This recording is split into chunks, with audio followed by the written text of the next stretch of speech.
राजस्थान में विधानसभा चुनाव का बिगुल भारतीय जनता पार्टी कल यानी कि 2 सितंबर को फूंकेगी।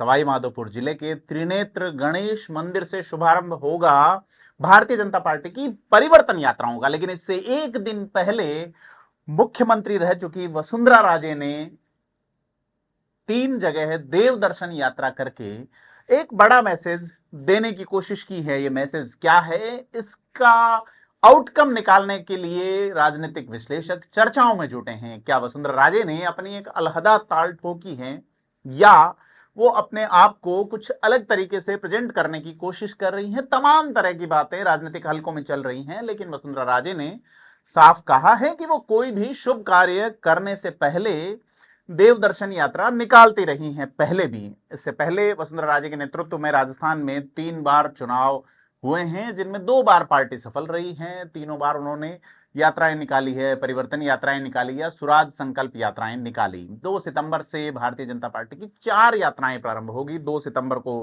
त्रिनेत्र मंदिर सवाई माधोपुर से, जिसको राष्ट्रीय अध्यक्ष जेपी नड्डा हरी झंडी दिखाएंगे। दूसरी यात्रा जो है वो डूंगरपुर के बेणेश्वर धाम से होगी, जहां से गृह मंत्री अमित शाह इस यात्रा को हरी झंडी दिखाएंगे। तीसरी यात्रा रामदेवरा से, जिसे रक्षा मंत्री राजनाथ सिंह हरी झंडी दिखाएंगे। और चौथी यात्रा गोगामेडी हनुमानगढ़ जिले से होगी, जहां नितिन गडकरी केंद्रीय मंत्री उस यात्रा का शुभारंभ करेंगे। 9,892 किलोमीटर की ये यात्राएं 200 विधानसभा सीटों को टच करेगी। क्या राजनीतिक माहौल रहेगा, इन सारी चीजों पे हम आपको लगातार अपडेट करते रहेंगे। लेकिन वसुंधरा राजे की देवदर्शन यात्रा से शुरू हुई चर्चाएं इन यात्राओं को प्रभावित करेगी या इन यात्राओं को बल देगी, ये देखने वाली बात होगी। पहली बार बीजेपी में बीते कुछ समय में यह देखने को आया है सीधी तौर पे बगावत का बिगुल जिन्होंने फूंका है वो विधानसभा अध्यक्ष रह चुके, सांसद रह चुके, मंत्री रह चुके कैलाश मेघवाल की अर्जुन मेघवाल से सीधी अदावत का सामने आना रहा है। शाहपुरा से उन्होंने ऐसे इशारे दिए हैं कि वो कांग्रेस के लूप में हैं। ऐसे में भारतीय जनता पार्टी की ये यात्राएं जो है वो किस तरीके से मुकम्मल होंगी, क्योंकि मेघवाल एक बड़ा दलित वोट बैंक है मेघवाल समाज का, और राजस्थान के चुनाव में बड़ा प्रभाव रखता है। कई सीटों पे इस समाज का असर है और बड़ी संख्या में चुनाव को यह असर सीधे तौर पे प्रभावित करता है। ऐसे में अर्जुन मेघवाल और कैलाश मेघवाल की ये जो राइवल है, ये किस तरह से राजनीतिक समीकरणों को प्रभावित करेगी, ये देखने वाली बात होगी।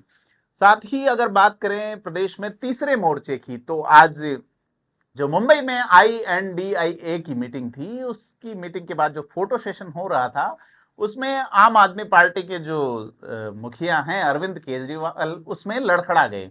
केजरीवाल की लड़खड़ाहट क्या राजस्थान चुनावों का संकेत दे रही है कि राजस्थान चुनाव में आम आदमी पार्टी जो है वो ढंग से खड़ी हो पाएगी या नहीं, ये बड़ा सवाल होगा। जिस तरह से केजरीवाल लड़खड़ाए, कहीं आम आदमी पार्टी राजस्थान में ना लड़खड़ा जाए, क्योंकि अभी तक आम आदमी पार्टी का ऐसा कोई करिश्मा राजस्थान में सीधे तौर पे नजर नहीं आया है। उनके प्रदेश अध्यक्ष नवीन पालीवाल प्रेस कॉन्फ्रेंसेस, बयान और यहीं तक सीमित किए हुए हैं इसमें खुद को। तो क्या विधानसभा चुनाव में आम आदमी पार्टी राजस्थान में कांग्रेस को समर्थन देगी? क्योंकि आम आदमी पार्टी का जो वर्किंग स्टाइल है, फ्री स्कीम, जनहित की योजनाएं, वो मुख्यमंत्री अशोक गहलोत पहले से कर चुके हैं।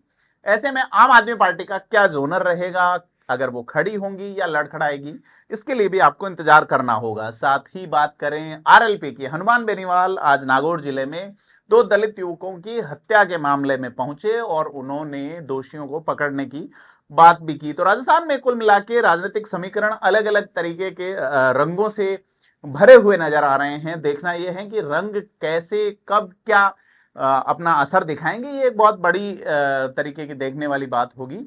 राजस्थान का जो चुनाव है उस पर भी एक बड़ा सवाल चल रहा है कि जैसे प्रधानमंत्री नरेंद्र मोदी कई बार अपने स्पीचेस में एक देश एक चुनाव की बात कह चुके हैं, यह भी कहा जा रहा है कि राजस्थान का विधानसभा चुनाव क्या लोकसभा चुनाव के साथ होगा, क्योंकि देश के 5 राज्यों में चुनाव हैं, जिनमें राजस्थान है, जिसमें तेलंगाना है, छत्तीसगढ़, मध्य प्रदेश समेत 5 राज्यों में चुनाव हैं। और इन चुनावों को क्या लोकसभा चुनावों के साथ किया जाए, इसको लेकर संसद में एक आवश्यक सत्र बुलाया गया है। इससे पहले देश के पूर्व राष्ट्रपति रहे और सुप्रीम कोर्ट के ख्यातनाम वकील रहे रामनाथ कोविंद की अध्यक्षता में एक समिति गठित की गई है और इस बात पे वो संभावनाएं तलाश रही हैं कि इस चीज को कैसे लागू किया जाए।